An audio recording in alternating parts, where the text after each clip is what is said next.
Para caracterizar este nuevo momento del capitalismo, yo creo que hay que reconocer que estamos en una especie como de ultracapitalismo, una especie de capitalismo desbordado, donde aquellas cosas que han sido tendencias históricas de 500 años parece que se aceleran extraordinariamente. En la medida en que el capitalismo actual se enfrenta a una profunda crisis civilizatoria cuya dimensión más evidente es el tema de los límites del planeta, en la imposibilidad de seguir con esta lógica de crecimiento sin fin en un planeta limitado, en lugar de responder por lo menos problematizadamente a estas nuevas condiciones, parece que lo que ocurre es lo contrario, o sea, un aceleramiento de la lógica de devastación, de destrucción. Entonces, digamos, como que todas las características fundamentales de capitalismo en términos de explotación, de desigualdad, de devastación de la naturaleza, de patrones patriarcales, etcétera, están en un momento como de radicalización. El capital financiero se está convirtiendo en el eje principal de los procesos de acumulación, y por otra parte nos encontramos también en un capitalismo crecientemente autoritario y militarizado.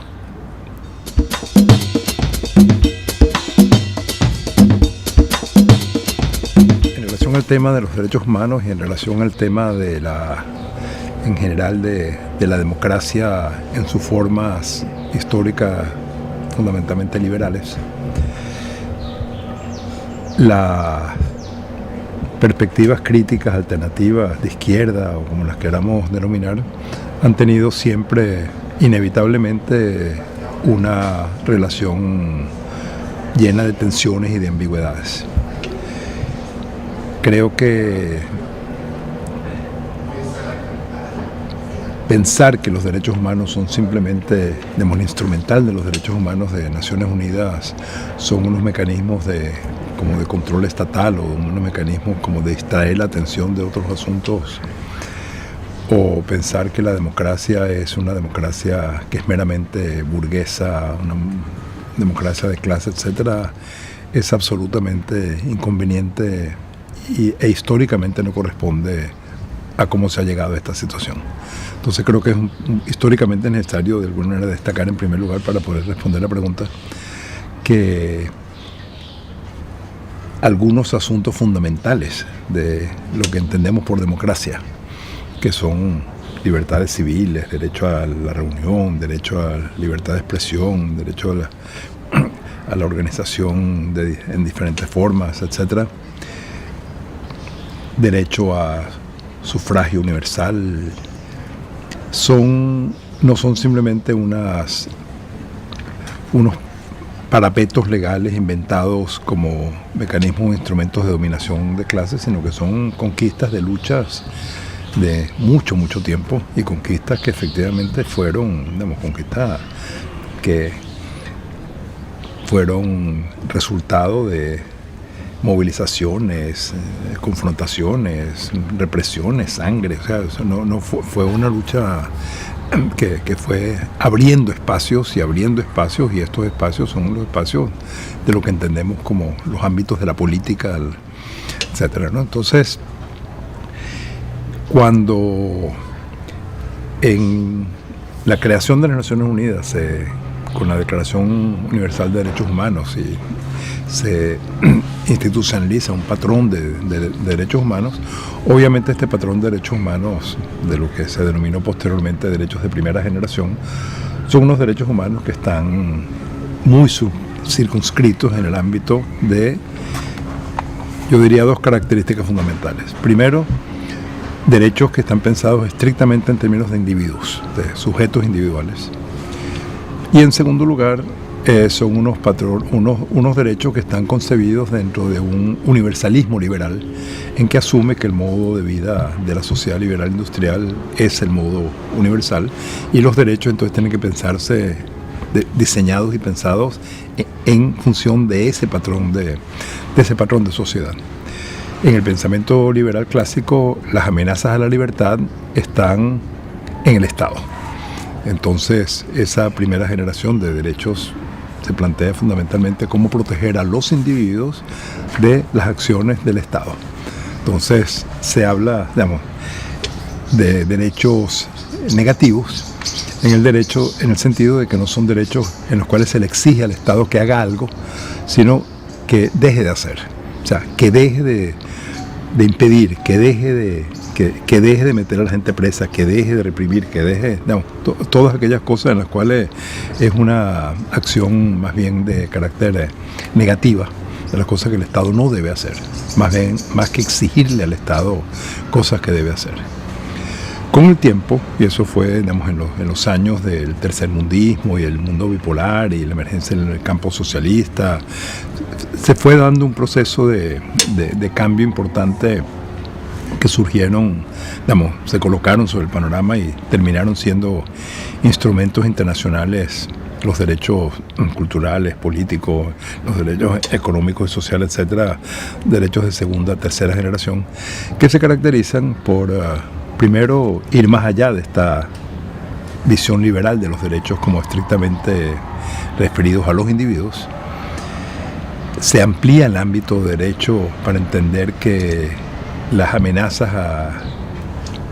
la vida, a la libertad, a los derechos de la gente no están limitados a las amenazas representadas por el Estado, sino que igualmente hay todas las amenazas que tienen que ver con la propiedad, el mercado, el funcionamiento de la economía en la sociedad capitalista, y se crea entonces un entramado de derechos que va siendo más complejo.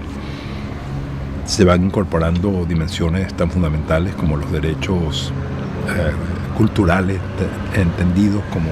como derechos colectivos. Entonces, las formas en las cuales este instrumental ha sido utilizado y las formas como este instrumental tanto crea espacios y posibilidades para luchas y para apelar a valores y para apelar a normas y para cuestionar políticas estatales, etcétera, etcétera. Y por otra parte, las formas en las cuales este instrumental puede a su vez como canalizar las luchas en referentes extraordinariamente acotados a lo jurídico y a lo estatal, es obviamente una tensión que siempre está ahí, y creo que es una tensión que vamos a seguir con ella inevitablemente. O sea, no creo que sea posible salir de esa tensión ni en relación a la democracia ni en relación al tema de los derechos. Entonces, en este momento, ya para llegar a la pregunta, en este momento cuando nos encontramos con que hay un avance tan claro de estas tendencias autoritarias de restricción de derechos en el conjunto del mundo, donde vemos todo lo que ha sido el desplazamiento hacia la derecha que está ocurriendo no solo en América Latina, sino en Estados Unidos, los casos europeos de Hungría, de Polonia, que son así como los casos más extremos de una cosa así de derecha xenofóbica, que alguna gente inclusive está calificando de fascista, etc. Nos encontramos que la defensa de condiciones de libertades humanas básicas, de igualdad básica entre los seres humanos, del enfrentamiento al racismo, etcétera, se convierte en una tarea fundamental, porque la recuperación y la defensa de espacios de la democracia son condición de la posibilidad de la lucha. Y lamentablemente estas amenazas, este cerramiento a los derechos, estas tendencias autoritarias, no se dan en la actualidad ni en la actualidad ni históricamente, solo desde algo que podamos denominar de derecha, sino que igualmente hay procesos autoidentificados como de izquierda que también han avanzado en un cerramiento severo de derechos en posición de direcciones bastante autoritarias. Entonces, en este sentido, la defensa de derechos se convierte, digamos, en una dimensión defensiva, pero fundamental de la posibilidad de la lucha en el mundo hoy. Que más allá de lo que señalaba que era como la primera fase de los derechos humanos, donde el enemigo era el Estado, fundamentalmente secuencialmente los derechos han sido, los derechos humanos y todas las normas internacionales de derechos humanos han sido construidas de tal manera que el referente fundamental de la defensa de los derechos es el Estado. Entonces, aquí nos encontramos con, por eso, desde el punto de vista de movimientos anticapitalistas o lo que podemos denominar ampliamente desde las izquierdas, la relación con este ámbito de los derechos es una relación compleja, porque en la medida en que se apuesta a que es el Estado y desde el Estado que es posible la defensa de los derechos de la gente, en esa medida se le está otorgando al Estado mayor poder, mayor injerencia, mayor control sobre el conjunto de la sociedad. Y eso, por supuesto, tiene consecuencias que estamos viendo cada vez más claramente en términos de las implicaciones que eso tiene de la limitación de la capacidad de autoorganización de la sociedad para autogobernancia, autonomías, etcétera, etcétera, etcétera. Entonces, lo que digo es que para responder a los retos que hoy plantea las amenazas a estas autoritarias, es indispensable colocarse en esta contradicción, reconocer la contradicción y actuar en esa contradicción. No podemos simplemente olvidar que estamos en un campo complejo lleno de tensiones, que no podemos simplemente abandonar ese ámbito jurídico de la posibilidad de que apelando a normas podamos defender ámbitos de libertad, ámbitos de derechos, ámbitos de derechos territoriales, etcétera, etcétera, pero en una forma tal que no terminemos inclusive en nuestros propios imaginarios de pensar que el Estado es el centro de la vida y que es solo apelando al Estado y creando nuevas constituciones, nuevas leyes, nuevos derechos y haciendo apelaciones jurídicas en los tribunales que se construyan, porque es un proceso en que desde el Estado se va también absorbiendo las fuerzas de la sociedad, no solo las fuerzas transformadoras, sino las fuerzas de reflexión, de gestión, de posibilidad de pensamiento desde la sociedad, de otras formas que vayan más allá de esta cosa monolítica, vertical que es el Estado.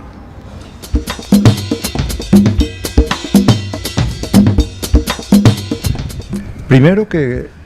las cosas que están siendo planteadas como proyectos alternativos, o las cosas que, por ejemplo, tomando los proyectos constitucionales y los debates que se dieron y el contenido de las constituciones en el caso de Bolivia y de Ecuador, por ejemplo, que son los dos casos más radicales.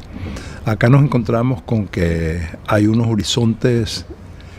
normativos, utópicos, de la posibilidad de algo radicalmente diferente a lo que venía siendo el orden anterior. Y yo ahí destacaría, son varios asuntos, pero creo que hay dos o tres que son los más importantes.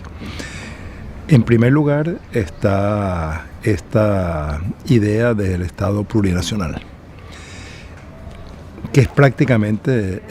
pensándolo en términos de la teoría política, una contradicción de términos, porque el Estado moderno tiene y ha tenido históricamente como una de sus funciones o características medulares el proceso de colonización de un territorio para lograr la homogeneidad cultural al interior de ese territorio. O sea, el prototipo del Estado moderno es el Estado francés, y el Estado francés es un Estado que impuso una lengua al conjunto del territorio, un sistema de impuestos, de carreteras, un sistema de escuelas con programas uniformes en todo el territorio. El Estado moderno es casi, por definición, un Estado monocultural. Entonces, solo pensar en la idea de una cosa que llamamos Estado, pero que es pluricultural, es casi una contradicción de términos. O sea, un reto histórico extraordinariamente lanzado, porque significa no el reconocimiento de que pueda haber el derecho a usar lenguas diferentes. No se trata de multiculturalismo. No se trata simplemente de que haya gente que tenga religiones diferentes o que tenga formas de vestirse diferentes, sino que se trata, en términos muy fundamentales, de asuntos medulares de la organización de la sociedad, formas diferentes de la propiedad, formas diferentes de la autoridad pública, diferentes concepciones de la relación de los seres humanos con la naturaleza. Entonces, es un cuestionamiento que va mucho más allá de un asunto meramente formal. En ese sentido, lo que fue planteado como horizonte utópico en esos años fue de una extrema radicalidad. Igualmente, cuando se plantea el tema de los derechos de la naturaleza, se está haciendo un cuestionamiento muy rupturista en relación a la tradición de la modernidad. La modernidad se ha caracterizado, entre otras cosas, por ser absolutamente antropocéntrica. O sea, el ser humano, y particularmente el hombre masculino, en el centro del universo, y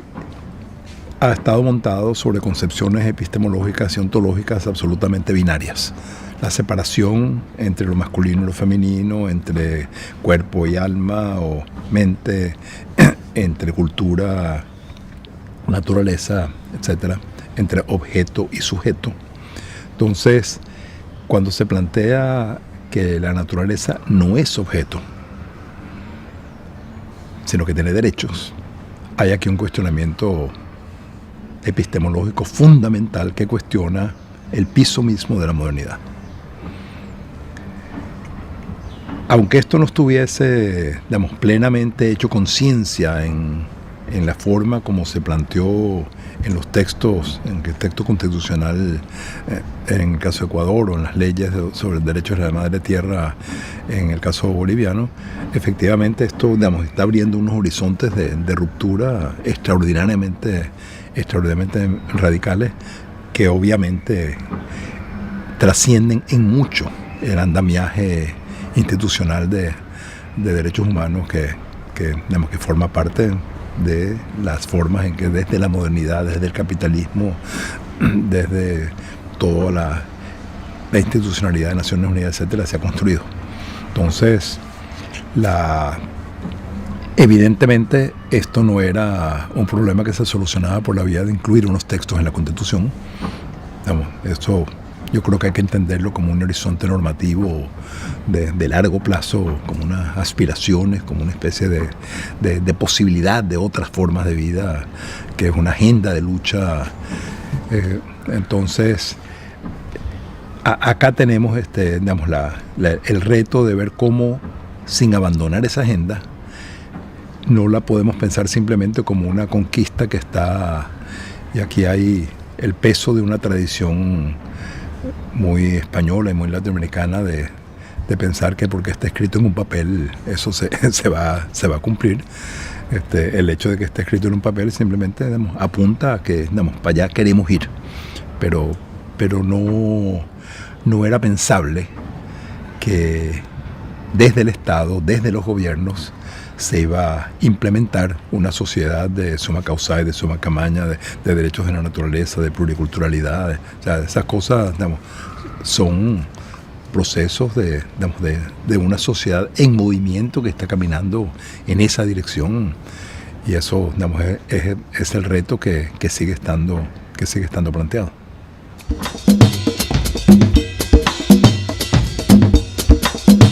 Pensamos que esta sociedad y la modernidad se ha caracterizado por imponer unas lógicas que son antropocéntricas, que son patriarcales, que son racistas, que son clasistas, que son monoculturales, que tienen un patrón de conocimiento hegemónico que pretende ser universal y que coloca todos los otros saberes como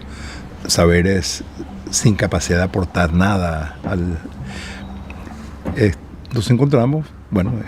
cada una de estas cosas nos plantea el reto de plantearnos, ¿qué significaría pensar una sociedad alternativa, una convivencia alternativa que no sea antropocéntrica.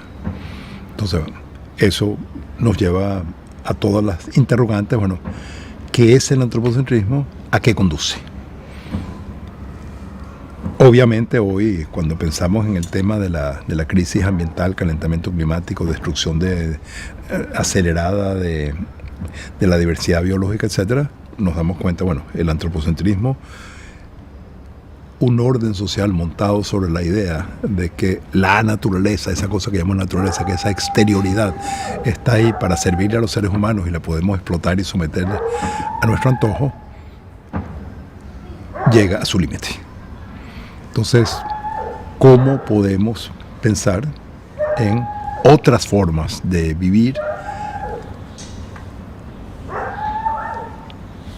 sobre el supuesto de que formamos parte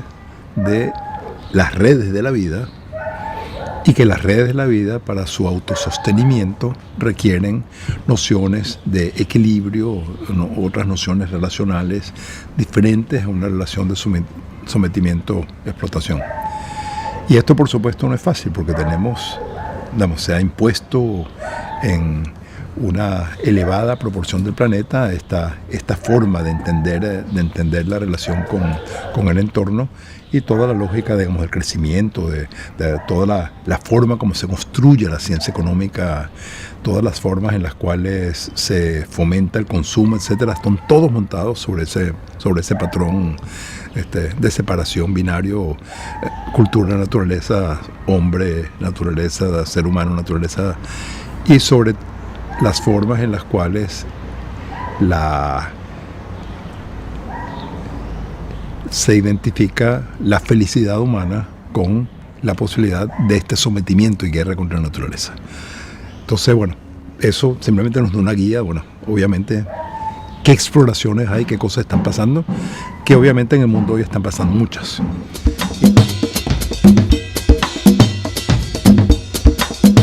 Sí, hay obviamente una dimensión fundamental, primero de reconocimiento teórico, conceptual de los límites, pero que no es solo un asunto teórico-conceptual, sino que para centenares de millones de personas hoy en el planeta, eso se está viviendo como una realidad. O sea, se está viendo los impactos y las consecuencias de este patrón destructor con transformación de los regímenes climáticos, con todo lo que significa estos eventos climáticos extremos como el huracán que destruyó a Puerto Rico, por ejemplo. O sea, son cosas, o sea, no son simplemente unas proyecciones apocalípticas de unos científicos, sino que es un... Ahora, ¿cómo hacer para que ese reconocimiento se convierta en una transformación, en transformaciones de las conciencias colectivas que llegue a la búsqueda de otras formas de vivir, otras formas de entender la felicidad, otras formas de entender los límites del consumo, unas nociones de suficiencia totalmente diferentes a esta lógica capitalista de estar siempre insatisfechos porque siempre se quiere más? Entonces, y lo que venía diciendo es que hay en qué apoyarse. Y ese en qué apoyarse tiene que ver con que el capitalismo, a pesar de 500 años, no ha logrado someter a la totalidad de los pueblos y culturas del planeta, sino que hay efectivamente otra inmensa gama de formas de entender, de conocer, de relacionarse con el entorno, de entender qué es la buena vida, que no están sometidos a la lógica del capital. Y por eso cuando hablamos de los temas de la superación del antropocentrismo, la superación del patriarcado, la superación de las formas de la imposición autoritaria de este patrón monocultural, son temas necesariamente relacionados porque son en muchos casos en los mismos ámbitos donde esas resistencias y estas otras formas de entender las podemos reconocer como presentes. Entonces, las formas en las cuales hoy es posible pensar en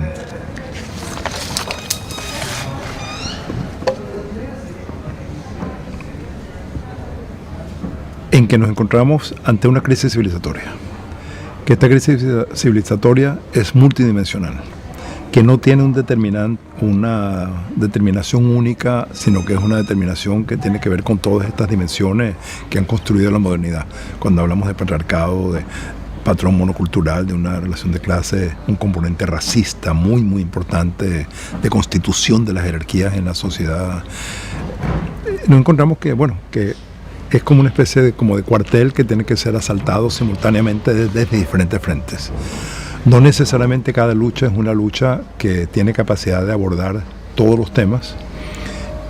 y obviamente en cada contexto puede haber algunas dimensiones de este patrón de destrucción y dominación que son más resaltantes y que afectan más directamente a la gente que está en la lucha. Entonces, en este momento, por ejemplo, resalta extraordinariamente la dimensión esta de la resistencia a la ocupación de territorios y cuerpos. Y entonces aquí hay una relación estrecha entre las dimensiones patriarcales y antropocéntricas y de esta lógica de apropiación de la naturaleza que de alguna manera se han ido como encontrando. Hay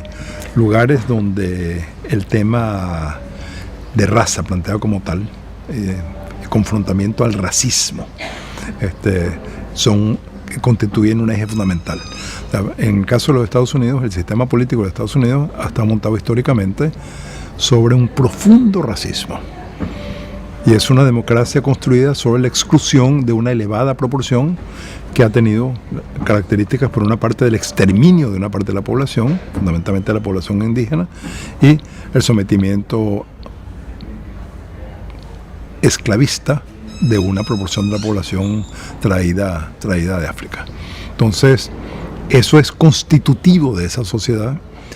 y la posibilidad de avanzar en la construcción